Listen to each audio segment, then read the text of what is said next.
आज की तारीख है 18 जनवरी 2026। हमारे सामने जो जानकारी का ढेर लगा है उसे देखकर ऐसा लगता है मानो दुनिया की कहानी एक साथ कई अलग अलग दिशाओं में खींची जा रही है। एक तरफ वेनेजुएला की राजधानी में एक नाटकीय सैन्य ऑपरेशन हो रहा है, तो दूसरी तरफ सूडान के किसी दूर दराज गांव में एक भूला बिसरा युद्ध और गहराता जा रहा है। और मियामी के होटलों में शांति की बातें हो रही हैं, जबकि यूक्रेन के शहरों पर ड्रोन की बारिश हो रही है। बिल्कुल। आज का हमारा मकसद सिर्फ इन खबरों को सुनाना नहीं है, बल्कि इनके बीच के धागों को जोड़ना है। हम एक ऐसी दुनिया की पड़ताल कर रहे हैं जहां के रेफरी खुद मैदान में उतरकर खेलने लगे हैं। अच्छा पॉइंट है। जब नियम बनाने वाले ही नियम तोड़ने लगे तो खेल कैसे बदलता है। हम देखेंगे कि कैसे वेनेजुएला में अमेरिका की एक कार्रवाई का असर सूडान के किसी गांव पर पड़ता है, और कैसे एक एआई कोड की लड़ाई ताइवान के भविष्य का फैसला कर सकती है। चलिए इस उलझी हुई तस्वीर को सुलझाने की कोशिश करते हैं।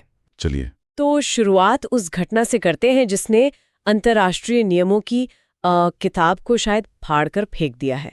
अमेरिकी स्पेशल फोर्सेस का कराकस में घुसकर वेनेजुएला के राष्ट्रपति निकोलस मदुरो को गिरफ्तार करना। Operation absolute resolve. हाँ, ये सिर्फ एक हेडलाइन नहीं है, हमारे सूत्र इसे भू राजनीतिक भूकंप कह रहे हैं। भूकंप कहना बिल्कुल सही है। ये घटना दुनिया को एक कानून पर आधारित व्यवस्था से सीधे जिसकी लाठी उसकी भैंस वाले दौर में धकेल देती है। मतलब सोचिए, एक देश का गिरफ्तारी वारंट जिसे दूसरे देश की राजधानी में स्पेशल फोर्सेस के जरिए लागू किया जा रहा है, ये किसी भी देश के संप्रभुता के विचार पर सीधा हमला है। पहले भी तो ऐसा होता था, सरकारें गिराई जाती थीं। हाँ, लेकिन वो सीआईए के गुप्त ऑपरेशन होते थे, छिपकर। ये तो दिन दहाड़े खुलेआम किया गया सैन्य हस्तक्षेप है। ये एक बहुत बड़ा और शायद बहुत खतरनाक बदलाव है। यहाँ एक दिलचस्प सवाल उठता है। एक सूत्र का कहना है कि अमेरिका की यह कार्रवाई एक तरह से यूक्रेन पर रूस के आक्रमण को सही ठहराती है। अगर अमेरिका, जो खुद को अंतर्राष्ट्रीय व्यवस्था का रखवाला कहता है, ऐसा कर सकता है, तो फिर रूस के खिलाफ नैतिक तर्क बहुत कमजोर पड़ जाता है। क्या हम एक नई अंतर्राष्ट्रीय अव्यवस्था की तरफ बढ़ रहे हैं? बिल्कुल, आप इसे नई अंतर्राष्ट्रीय अव्यवस्था कह सकती हैं, या फिर अगर अमेरिकी नजरिए से देखें तो ये एक नए और मजबूत मॉनरो सिद्धांत का हिस्सा है। मॉनरो सिद्धांत? हाँ, मतलब 200 साल पुरानी पॉलिसी? हाँ, वही कि वो अपने पड़ोस में यानी पश्चिमी गोलार्ध में किसी भी बाहरी ताकत को दखल नहीं देने देगा। अब वो इस सिद्धांत को चीन और रूस के खिलाफ एक दीवार की तरह इस्तेमाल कर रहे हैं। अच्छा। उनका मकसद है पश्चिमी गोलार्ध को एक ऐसा सुरक्षित अमेरिकी किला बनाना जहां बीजिंग या मॉस्को का कोई असर न हो। इसका एक मतलब ये भी है कि वो शायद यूरेशिया के देशों को आपस में लड़ने के लिए छोड़कर खुद अपने सुरक्षित किले में वापस जा रहे हैं। लेकिन जब अमेरिका जैसा देश अपने किले में वापस जाता है तो वो अपने पीछे एक वैक्यूम, एक खाली जगह छोड़ जाता है। बिल्कुल। और उस खाली जगह को कौन भर रहा है? शायद इसका जवाब हमें मध्य पूर्व, खास तौर पर ईरान के मौजूदा हालात में मिल सकता है। ईरान में एक बड़ा विद्रोह अपने तीसरे हफ्ते में है। हालात इतने गंभीर हैं कि सर्वोच्च नेता अली खामिनी ने खुद माना है कि कई हजार लोग मारे गए हैं। और राजधानी तेहरान प्रैक्टिकली सेना की घेराबंदी में है। और इस घटना ने, खास तौर पर सरकार की क्रूरता ने, अमेरिका के लिए एक रेड लाइन पार कर दी है। हाँ, और अमेरिका की प्रतिक्रिया बहुत तेज और गंभीर है। यूएसएस अब्राहम लिंकन, जो एक पूरा शहर जैसा एयरक्राफ्ट कैरियर है, वो फारस की खाड़ी की ओर बढ़ रहा है। और जॉर्डन ने F-15 लड़ाकू विमान भी पहुंचे हैं। सही।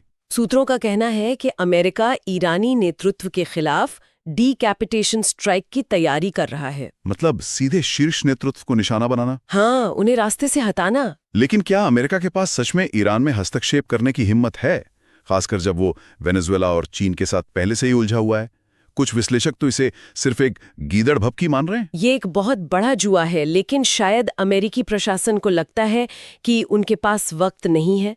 ईरानी शासन जिस बेरहमी से विरोध को कुचल रहा है, इंटरनेट बंद, हजारों की हत्याएं, उन्हें डर है कि अगर उन्होंने अभी कुछ नहीं किया तो ईरान में बदलाव का ये मौका हमेशा के लिए हाथ से निकल जाएगा। तो एक तेज सर्जिकल स्ट्राइक? शायद वो इसे एक लंबा युद्ध छेड़ने से बेहतर विकल्प मान रहे हैं। और जब दुनिया का ध्यान ईरान और वेनेजुएला पर है, तब अफ्रीका में क्या हो रहा है?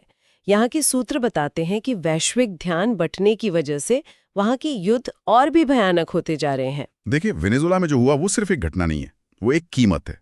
और उस कीमत को सूडान और कॉन्गो के लोग अपनी जान देकर चुका रहे हैं। जब बड़ी शक्तियां अपने नियम बनाने में व्यस्त हो जाती हैं, तो दुनिया के बाकी हिस्से ब्लैक होल बन जाते हैं, जहां कोई नियम लागू नहीं होता। यही वो नई अंतर्राष्ट्रीय अव्यवस्था है जिसकी अब बात कर रहे थे। चलिए सूडान से शुरू करते हैं। वहाँ आरएसएफ का जिक्र है, जिसने वेस्ट कोर्दोफान पर नियंत्रण कर लिया है। ये आरएसएफ है क्या? आरएसएफ का मतलब है रैपिड सपोर्ट फोर्सेस। ये बेसिकली एक ताकतवर पैरामिलिट्री ग्रुप है जो अब सूडान की सेना के खिलाफ एक क्रूर गृह युद्ध लड़ रहा है। और ये कोई छोटा मोटा गुट नहीं है। बिल्कुल नहीं। एक रिपोर्ट के मुताबिक 2025 में आरएसएफ दुनिया का सबसे खतरनाक गैर सरकारी सशस्त्र समूह था। एक साल में 4,400 से ज्यादा नागरिकों की हत्या। ये एक लंबा खिंचने वाला युद्ध बन गया है जहां जातीय हिंसा अपने चरम पर है। और ये पैटर्न दूसरी जगह पर भी दिख रहा है। कॉन्गो में M23 विद्रोही, नाइजर में ISSP, ये सब क्या है? कॉन्गो में M23 एक रुआंडा समर्थित विद्रोही समूह है। उसने हाल ही में उवीरा नाम के एक बड़े आर्थिक केंद्र पर कब्जा कर लिया है। वो भी तब जब अमेरिका की मध्यस्थता से एक शांति समझौता हुआ था। वही तो, ये दिखाता है कि सिर्फ कागजी समझौतों की अब कोई अहमियत नहीं रही। और नाइजर? नाइजर के तिलाबेरी इलाके में ISSP यानी इस्लामिक स्टेट साहेल प्रोविंस आतंक मचा रहा है। वो इलाका अब माली और बुर्किना फासो से भी ज्यादा खतरनाक बन चुका है। तो इन सब में कॉमन बात क्या है? कॉमन बात यह है कि अंतर्राष्ट्रीय समुदाय ने इन जगहों से लगभग मुंह मोड़ लिया है।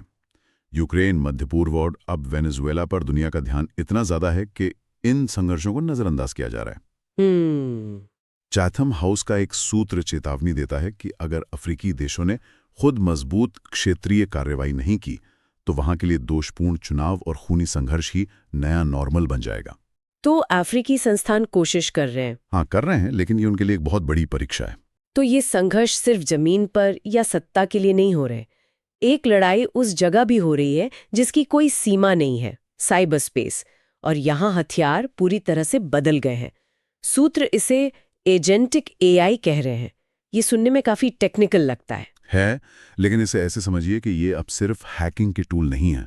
तो फिर क्या है? बल्कि ये खुद सोचने समझने वाले हैकर बन गए हैं। ये ऐसे स्वायत्त सिस्टम हैं जो अपने आप किसी नेटवर्क में कमजोरियों का पता लगा सकते हैं, घुसपैठ की योजना बना सकते हैं और 80 से 90% सटीकता के साथ पूरे हैकिंग अभियान को अंजाम दे सकते हैं। 80 से 90%? हाँ, 2025 में चीन ने पहला ऐसा AI संचालित अभियान चलाया था। अब 2026 में ये आम होता जा रहा है। एक मिनट, ये सुनने में तो बहुत खतरनाक लगता है। क्या इसका मतलब ये है कि कल को कोई AI अपने आप ही किसी देश के खिलाफ साइबर युद्ध छेड़ सकता है बिना किसी इंसान की इजाजत के? क्या हम उस स्थिति के करीब हैं? हम उस स्थिति के खतरनाक रूप से करीब हैं।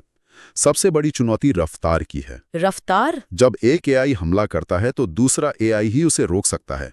फैसले लेने का समय घंटों से घटकर मिनटों पर आ गया है। ऐसे में किसी इंसान के लिए हमले को समझना और फिर जवाब देने का आदेश देना लगभग नामुमकिन हो गया है। इंसान इस लूप से बाहर होता जा रहा है। और जाहिर है यही तकनीकी मुकाबला अमेरिका चीन के रिश्तों के केंद्र में है। यहाँ पर राय बहुत बटी हुई दिखती है। बहुत ज्यादा। CSIS का एक सर्वे दिखाता है कि विशेषज्ञ कितने असमंजस में हैं। लगभग 1/3 को लगता है कि रिश्ते और खराब होंगे, 1/3 को लगता है कि सहयोग बढ़ेगा और बाकी को लगता है कि सब जस का तस रहेगा। एक नाजुक शांति तो है बुसान आर्थिक समझौते के बाद। शांति है, लेकिन टेक्नोलॉजी के मैदान में जंग जारी है, खासकर सेमीकंडक्टर्स को लेकर। अमेरिका पूरे कंप्यूट स्टैक के चारों ओर एक ऊंची दीवार बनाना चाहता है। ये कंप्यूट स्टैक क्या है? इसका मतलब है कि अमेरिका अब सिर्फ चिप्स के निर्यात पर रोक नहीं लगा रहा। वो चिप्स बनाने वाली मशीनरी, उसे डिजाइन करने वाला सॉफ्टवेयर और उस पूरे इकोसिस्टम को नियंत्रित करना चाहता है। ताकि मकसद ये है कि सबसे ताकतवर AI सिर्फ लोकतांत्रिक देशों के हाथ में ही रहे और किसी और के हाथ न लगे। और इसका असर सैन्य संतुलन पर भी पड़ रहा होगा, खासकर ताइवान को लेकर। बिल्कुल। और यहाँ एक चौंकाने वाला आंकड़ा है। उसी सर्वे में 68% विशेषज्ञ मानते हैं कि चीन को अब लगता है कि ताइवान की रक्षा के लिए अमेरिका 1 साल पहले की तुलना में कम प्रतिबद्ध है। कम प्रतिबद्ध? ये तो बहुत बड़ा बदलाव है। हाँ, ये सोच में एक बहुत बड़ा बदलाव है। और दिलचस्प बात यह है कि विशेषज्ञ ताइवान से ज्यादा दक्षिण चीन सागर को सैन्य तनाव की अगली जगह मान रहे हैं। अच्छा, ऐसा क्यों? शायद चीन को लगता है कि फिलीपींस जैसे किसी देश के साथ छोटे-मोटे संघर्ष में अमेरिका का सीधा दखल देने का जोखिम कम है और वो वहां अमेरिका के संकल्प को परख सकता है। इस सारी उथल-पुथल, नए तरह के युद्धों और तनाव की बातों के बीच कहीं कोई कूटनीति की उम्मीद बची है? क्या कोई किसी से बात भी कर रहा है? हैरानी की बात है, हाँ। और कुछ जगहों पर तो ऐसे समझौते हो रहे हैं जिनके बारे में कुछ साल पहले सोचना भी नामुमकिन था। सीरिया को ही देखिए। सीरिया, जहां एक दशक से गृहयुद्ध चल रहा है, वहां क्या हो रहा है? वहां सीरिया की असद सरकार और कुर्द नेतृत्व वाले एसडीएफ के बीच एक ऐतिहासिक 14 सूत्रीय समझौता हुआ है। एसडीएफ ये वही कुर्द लड़ाके हैं जो अमेरिका के साथ मिलकर आईसिस से लड़े थे। जी, वही। इस समझौते के तहत कुर्द बलों को सीरिया की राष्ट्रीय सेना में शामिल किया जाएगा और कुर्दिश भाषा को राष्ट्रीय भाषा का दर्जा दिया जाएगा। ये तो सच में एक बड़ी खबर है। ये तो पूरे लेवेंट क्षेत्र की सुरक्षा व्यवस्था को बदल सकता है। बिल्कुल, और तुर्की के साथ तनाव कम करने में भी मदद कर सकता है। और यूक्रेन का क्या? हम हर रोज भीषण लड़ाई की खबरें सुनते हैं, रूस के भयानक हमलों के बारे में सुनते हैं, लेकिन मियामी में शांति वार्ता भी हो रही है। ये दोनों बातें एक साथ कैसे हो सकती हैं? यही आज की दुनिया का विरोधाभास है। एक तरफ रूस यूक्रेन के ऊर्जा ग्रिड पर अब तक के सबसे बड़े हमले कर रहा है। आंकड़े क्या कहते हैं? सिर्फ एक हफ्ते में 1300 से ज्यादा ड्रोन और 1000 गाइडेड बॉम्ब। 17-18 जनवरी की रात को ही 201 ड्रोन लॉन्च किए गए, जिससे 6 क्षेत्रों में लाखों लोगों की बिजली चली गई। रूस सर्दियों को एक हथियार की तरह इस्तेमाल कर रहा है। और दूसरी तरफ मियामी में बातचीत? हाँ, मियामी में एक उच्च स्तरीय यूक्रेनी प्रतिनिधिमंडल ट्रंप प्रशासन के नुमाइंदों से मिल रहा है। वो 2026 के लिए एक शांति समझौते की रूपरेखा पर चर्चा कर रहे हैं। और उसमें फोकस किस पर है? फोकस है युद्ध के बाद यूक्रेन को क्या सुरक्षा गारंटी मिलेगी, इस पर। तो ये एक दोहरी हकीकत है।